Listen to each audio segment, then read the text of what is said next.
Bonjour à tous et bienvenue sur la chaîne de Nanto le Gobelin Noob. Aujourd'hui on est sur le numéro 30, c'est le fascicule numéro 30. Alors le fascicule numéro 30, on a 10 figurines que l'on connaît déjà, parce que ce sont des égorgeurs de 4, 6, 8, 10. Ouais, bon, mon premier réflexe c'est de vérifier si j'ai assez de socles, parce que régulièrement j'entends dire qu'il y a des socles qui manquent dans certains paquets, donc c'est le premier truc que je fais, je vous invite à le faire aussi. Pour les figurines, pas de souci, on a l'habitude maintenant, ce sont des égorgeurs de grottes, on les a déjà eus, donc ne vous étonnez pas si les figurines vous disent déjà quelque chose, c'est normal, vous les avez déjà eus. En tout cas, c'est, je crois que c'est exactement les mêmes que celles qu'on a déjà eues. Donc il n'y a pas de problématique dessus. On a des grenades, on a un trompettiste, on a des chefs, etc. etc. Donc ça, on va refaire tout ça. Et on va pouvoir avancer aussi sur le fascicule. Sur le fascicule, on va avoir comme d'habitude nos 4-5 parties. On débute sur le lore évidemment avec les esclaves des ténèbres, c'est la partie chaos numéro 3. Les esclaves des ténèbres sont des mortels voués au dieu du chaos. Chaque guerrier suit une voie sinistre et par des actes de violence et d'adoration, il reçoit les bénédictions que sa sombre divinité gagne en puissance. Les plus illustres obtiennent l'immortalité démoniaque, ce qui leur permet de terroriser les royaumes mortels pour l'éternité. Eh ben, ça annonce que du bon. Donc ces esclaves des ténèbres, on a évidemment, on leur retrouve des énergies, leurs origines, les tyrans cuirassés, les prix du pouvoir, le service éternel. On revient un petit peu aussi sur la magie, avec la magie interdite. Magie comme tout outil peut être utilisée à des fins malveillantes comme bienveillantes. En fait, la nature même des arcanes est devenue un peu plus dangereuse depuis l'âge du chaos. Avec les sorts acceptables, la sorcellerie barbare et les magies démoniaques, avec les adeptes du chaos. Les barbares, c'est plus les séraphons, j'ai l'impression. Les eunuques, les séraphons, les petites bestioles comme ça. Les sorts acceptables, comme par hasard, je suppose qu'on va être sur du Stormcast. Magie azyrite, comme de par magie.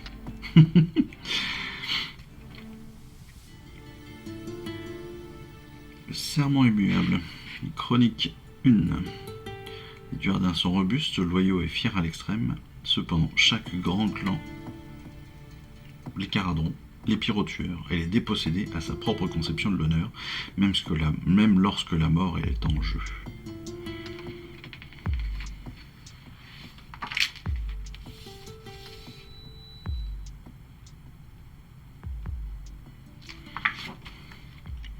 On est dans la suite, si je ne me trompe pas, dans la suite de nos chroniques. Donc ça, on va pouvoir continuer à lire tout cela. Chronique 1. On est dans la suite de nos chroniques. Donc ça, ce sont des éléments qui sont à lire, c'est vraiment la découverte. Je vous ai dit peut-être qu'un jour, le jour où je serai sûr qu'on a fini chaque épisode, on pourra en faire une lecture complète. Les égorgeurs Obgroth, bon, on le connaît déjà avec le tapageur. Avec le boss. Est-ce qu'on avait fait un tapageur la dernière fois? Je me rappelle même plus s'il y en avait un. Est-ce qu'on va refaire exactement le même? Je ne sais pas. Est-ce que c'est exactement la même unité ou pas? Mais bon. Voilà, de toute façon. Vous les peindrez de la même manière que les 10 Obgroth précédents, mais lisez attentivement les instructions avant de commencer. En fait, très bêtement, ils nous font faire la même chose. J'ai presque l'impression qu'on va moins loin que la dernière fois, c'est bizarre. Mais bon, on verra ça dans notre vidéo spécifique peinture Obgroth. Dans la partie règles, on va être sur les garnisons, sur comment quitter la garnison, la démolition, c'est-à-dire les unités, vraiment être en unité, en garnison. Les objectifs, ça c'est très bien parce que pour l'instant on n'a pas du tout parlé de pions d'objectifs, de contrôle de terrain, de contrôle d'objectifs. Donc ça c'est plutôt très cool. On va pouvoir utiliser des pions d'objectifs qui sont à découper au dos de ce numéro pour représenter les objectifs. Les unités peuvent se tenir sur les pions d'objectifs et les traverser sans restriction. Ces pions d'objectifs sont tous marqués d'un petit point central. Chaque fois que vous devez mesurer depuis un point d'objectif, faites-la faites-le à partir de ce point pour voir ce qui est apporté. Donc on a des pions d'objectifs au dos de notre... et voilà, on a 6 pions d'objectifs. 6 pions d'objectifs qui sont représentés d'ailleurs, qui sont adaptés à nos 6 factions, ça c'est plutôt cool. Après ils sont pas réglementaires entre guillemets par rapport à au nouveau pion d'objectif, à la nouvelle V4. Ça ne respecte pas non plus les 6 pouces, parce que je crois que pour le contrôler, il faut être à 6 pouces. Quand l'une de vos mains se trouve à 6 pouces au moins d'analogie, elle le conteste. Voilà. Donc il faut être à 6 pouces pour le contester ou pour le détenir. Donc clairement, c'est un peu dommage. Alors moi, ce que j'ai fait, pour tout vous dire, j'ai trouvé des images et je m'en suis créé en papier. Ça doit poursuivre assez facilement. Donc voilà, un jour je vous les montrerai. Mais... c'est avant que je puisse m'en acheter. J'ai pris 3, des gros ronds un peu décorés, et puis voilà, je les ai mises à la bonne mesure. Et puis ça passe très bien. Hop, donc on va contester des objectifs, on va pouvoir apprendre à faire ça. Ça c'est très bien. Et on est sur la dernière bataille rangée, la numéro 10, pas la dernière, hein, mais la dernière du moment bien sûr. C'est la caravane du carnage que l'on découvrira dans notre vidéo spécifique règles et bataille.